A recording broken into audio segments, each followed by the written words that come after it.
जैसे ही अपने आश्रम में प्रवेश करते हैं, उनकी भेंट एक युवा ऋषि से होती है जो उन्हीं की प्रतीक्षा कर रहा है।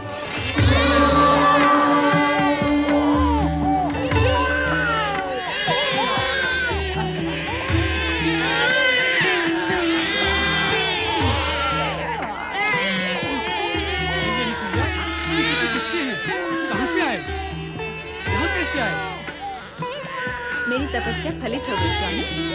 ये तीनों हमारे पुत्र हैं।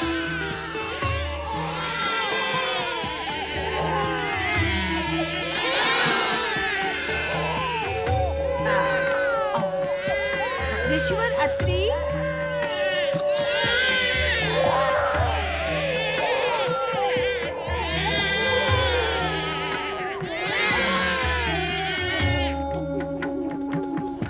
स्वामी आप इस दशा में,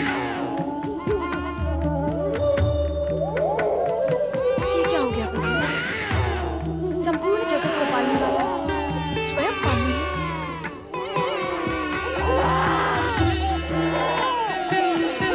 ये कैसे हुआ ब्रह्मदेव? ये तुमने क्या किया अनुसुईया? क्यों किया तुमने ऐसा? त्रिदेव को इस स्थिति तक पहुंचाने में तुम्हें तनिक भी संकोच नहीं हुआ? अर्थात आप इस सत्य को स्वीकार करती हैं कि मैं निसंकोच होकर ये सब कर सकती हूँ। तो विचार करें कि संकोच करते हुए मैं जो करती उसका रूप स्वरूप क्या होता। अभिप्राय क्या है तुम्हारा? अभिप्राय तो कभी कुछ भी नहीं था मेरा। अभिप्राय तो आप तीनों देवियों का था, जिसे लेकर आपके पतिगण मेरी परीक्षा लेने आए थे।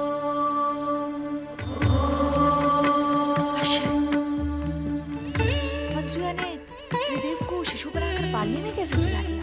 उससे भी बड़ा आश्चर्य तो ये है कि त्रिदेव शिशु बन कैसे गए? वे स्वयं शिशु बनना चाहते थे, ऐसी ही उनकी मांग थी। मैंने तो मात्र उनकी मांग को उनकी आज्ञा समझकर पूर्ण किया है। अनुसुईया, जगत में आज तक कभी ऐसा हुआ नहीं और ना ही भविष्य में ऐसा होना संभव होगा कि त्रिदेव को कोई नारी अपने सतीत्व के बल पर शिशु बनाकर पालने में सुला दे। हाँ अनुसुईया, हम तुम्हारी पतिभक्ति और सतीत्व की श्रेष्ठता को स्वीकार करती हैं। अब प्रत्यक्ष को प्रमाण की आवश्यकता भी क्या है? हम तुम्हारे सतीत्व की श्रेष्ठता को और महानता को प्रणाम करती हैं। अब हमें हमारे पति लौटा दो। आज हमसे अधिक सौभाग्यशाली इस जगत में कौन होगा स्वामी, जिनकी कुटिया में 3 महादेवियां एक साथ पधारी हैं। केवल 3 महादेवियां? इस पालने में सोए हुए त्रिदेव को क्यों भूल गई देवी अनुसुईया?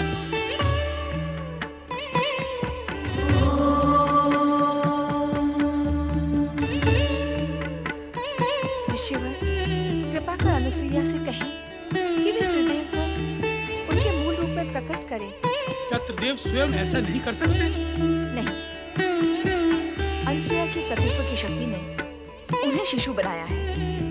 अब वही शक्ति उन्हें मूल रूप दे सकती है। त्रिदेव कभी भी अपने भक्तों की शक्ति के विरुद्ध अपनी शक्ति का उपयोग करके उनको अपमानित नहीं करते, कारण कि भक्तों के पास भी त्रिदेव की ही शक्ति होती है। यदि त्रिदेव को अपनी शक्ति का प्रयोग करना ही होता तो वे शिशु बनते ही क्यों? अनुसुईया के सतीत्व की श्रेष्ठता का सम्मान का ध्यान रखकर अब वे अपने मूल रूप में स्वयं नहीं आएंगे। जब उन्होंने अनुसुईया के सतीत्व की श्रेष्ठता को स्वीकार किया है तो उनकी इच्छा का अवश्य सम्मान करेंगे। अतः ऋषि, आप ही अनुसुईया से कहें कि वे त्रिदेव को अपने मूल रूप में प्रकट करें। ब्रह्मा, विष्णु, महेश ने तुम्हारी मनोकामना पूर्ण की देवी। यदि तुम इन्हें शिशु बनाकर रखोगी तो संपूर्ण जगत की व्यवस्था और स्थिति अस्त व्यस्त हो जाएगी। त्रिदेव को उनका मूल रूप प्रदान करो देवी अनुसुईया।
हम त्रिदेवों के मातृपद को प्राप्त किया है। हम तुम्हें माता के रूप में प्रणाम करते हैं। मेरा और आप तीनों का माता और पुत्र का संबंध बन ही गया है, तो मेरी हार्दिक इच्छा है कि आप त्रिदेव एक ही रूप में अत्रि पुत्र के रूप में स्थापित हो। माता, आपकी हार्दिक इच्छा अवश्य पूर्ण होगी। हम त्रिदेव एक रूप लेकर दत्तात्रेय का अवतार धारण करेंगे, जो अत्रिपुत्र कहलाएगा। और यह त्रिपुत्र दत्तात्रेय पालनकर्ता श्री हरि विष्णु के अवतार स्वरूप सारे जगत में प्रसिद्ध होगा।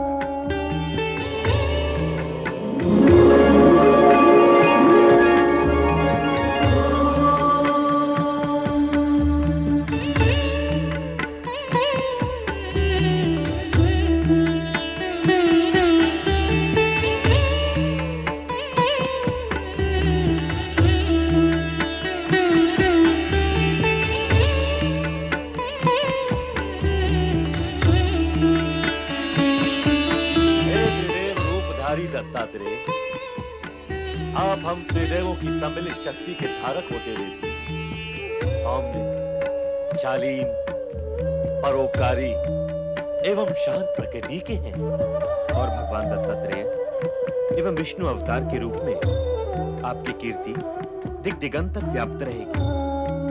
हे अत्रि अनुसुया पुत्र, आप संसार में भक्ति, ज्ञान, वैराग्य और सद्भावना का प्रकाश प्रकाशित करेंगे। हे संत वेशधारी दत्तात्रेय, आप जगत में अवधूत के वैराग्य प्रदर्शक नाम से प्रसिद्ध हैं। जो भक्त सच्चे मन से आपकी पूजा आराधना व नाम स्मरण करेगा, वो हम तीनों को प्राप्त होगा।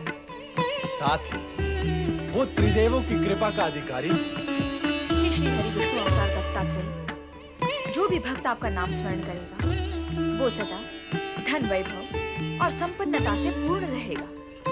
इतना ही नहीं, आपकी भक्ति करने वाले भक्त का ज्ञान चमत्कार पूर्ण होगा। ज्ञान व विद्या में वो सदा अग्रणी रहेगा। जगत में भक्ति और वैराग्य की धारा आपके नाम से ही प्रवाहित होने लगेगी।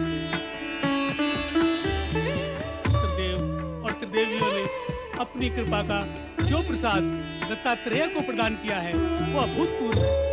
जगत में ऐसी उपलब्धियां सरलता से प्राप्त नहीं होती। तीनों लोकों की संपदा से अधिक प्राप्त किया है दत्तात्रेय ने। त्रिदेव और त्रिदेवियों ने शेष कुछ भी नहीं छोड़ा। जगत में जो श्रेष्ठ है, वो सब प्रदान किया है दत्तात्रेय को। तुम धन्य हो दत्तात्रेय। प्रणाम माता, प्रणाम पिता श्रेष्ठ।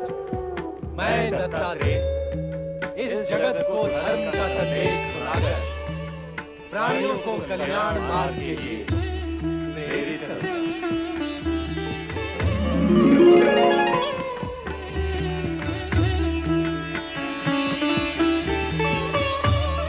माता, आप उदास न हो। हमने ही स्वप्न में आकर आपको पुत्र प्राप्ति के लिए तपस्या का उपाय सुझाया था।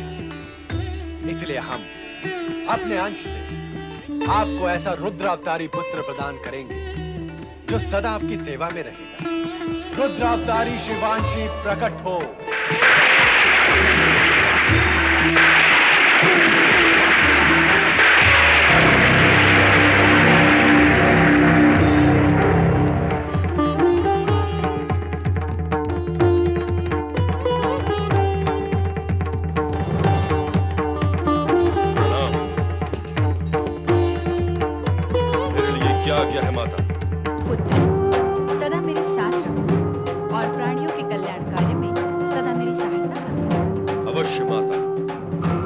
आज्ञा का पालन करूंगा, पर साथ ही साथ को दुष्कर्मियों को दंड भी अवश्य दूंगा माता, जो नीति, नियम और धर्म का पालन नहीं करेंगे और हमारे सम्मान को ठेस पहुंचाएंगे। देवेश्वर, आपका ये रुद्रावतार तो जन्म से ही रौद्र रूप धारण करने लगा है। इसे कहिए कि अपने क्रोध पर अंकुश रखिए। रुद्रावतारी शिवांशी, यदि तुमने अपने क्रोध पर संयम नहीं रखा, तो जनसाधारण तुम्हें शिवांशी न कहकर दुर्वासा के नाम से पुकारेगा। जनसाधारण मुझे क्या पुकारेंगे इसकी मुझे तनिक भी चिंता नहीं है प्रभु। मैं तो मात्र इतना चाहता हूँ कि वे दुष्कर्मी मुझसे भयभीत हों, ताकि वे पाप कर्मों से बचे रहें। स्वामी, आपने स्वयं मुझसे कहा था कि आप ऐसे रुद्रावतार को प्रकट करना चाहते हैं जिसके भय से लोग अनाचार तथा अत्याचार करने से बचे रहें। अब शिवांश को अत्रि अनुसुईया के पुत्र के रूप में प्रकट करके वह कथन सत्य कर दिखाया।